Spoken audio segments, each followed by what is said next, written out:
ఏంటి భయ్యా సినిమా ఎలా ఉంది? అంటే వాతావరణం చూస్తున్నారు, వేడి శంకర్ పుట్టించిన వేడి ఇది. ముందే చెప్తాం అంటే సినిమా హిట్ అయినా ఫ్లాప్ అయినా శంకర్ గారికి క్రెడిట్ ఉంటుంది. గొంతు కూడా పోయింది అరిసి అంటే శంకర్ గారు కొడితే ఎలా ఉంటుందని ఇప్పుడు చిన్నపిల్లలు అందరూ లేటెస్ట్ గా చిన్న చిన్న హీరో ఫ్యాన్స్ వాళ్ళు మాట్లాడుతారు ఏంటంటే ఏదో 1000 కోట్లు కొట్టంగానే అయిపోయిందని. సో చరిత్ర అనేది వాళ్ళకి తెలియదు. సో చరిత్రలో రామ్ చరణ్ గారికి ఎలాంటి రికార్డులు ఉన్నాయి, శంకర్ గారికి ఎలాంటి రికార్డులు ఉన్నాయి, వాళ్ళిద్దరూ కొడితే ఎలా ఉంటుంది అంటే ఎట్లా అంటే శంకర్ గారు రాజమౌళి గారికి 100 కోట్లు 150 కోట్లు ఉన్న రోజుల్లో శంకర్ గారు 300 కోట్లు కూడా చూపించారు. సో ఫస్ట్ రోబోల్తో ఎక్స్పెరిమెంట్ చేసిన డైరెక్టర్ ఆయన, ఫస్ట్ సోషల్ సినిమాలు చేసిన డైరెక్టర్ ఆయన. ఇండియాలో ఆయన సినిమాలకు పెద్ద గిరాకీ ఉంది. సో మరి ఈ రోజు రామ్ చరణ్ గారు నటుడు ఫస్ట్ హాఫ్ ఎలా ఉందంటారు? ఓకే వదిలేయచ్చు ఇండస్ట్రీ టీవీ.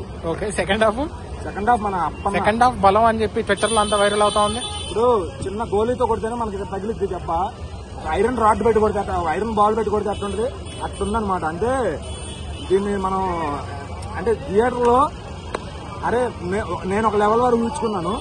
అంటే సాంగ్స్ అయితే బాబోయ్ అంటే నాకు అది అసలు నాకు మాటలు రావట్లేదు. ఇప్పుడు గొంతు కూడా పోయింది. రామ్ చరణ్ వేరియేషన్ క్యారెక్టర్స్ ఎలా ఉంది? రంగస్థలం తర్వాత అప్పన్న క్యారెక్టర్ మంచి క్యారెక్టర్, ఐఏఎస్ రామనందన్ ఇచ్చారండి మెసేజ్లు.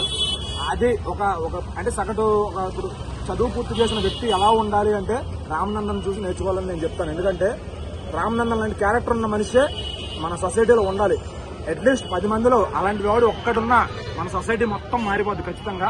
సో కొన్ని డైలాగులు మంచి ఉన్నాయి, అవన్నీ లీక్ చేయకూడదు. ఎందుకంటే అది సినిమాలోనే ఎక్స్పీరియన్స్ చేయాలి.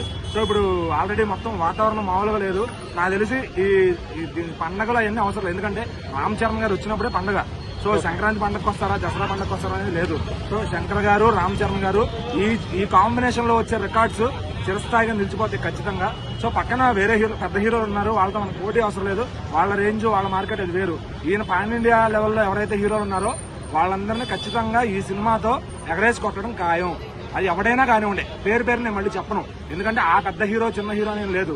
పాన్ ఇండియా హీరో అని చెప్పుకునే ప్రతి ఒక్కడిని అసలైన పాన్ ఇండియా హీరో వచ్చాడు, కొట్టి చూపిస్తాడు.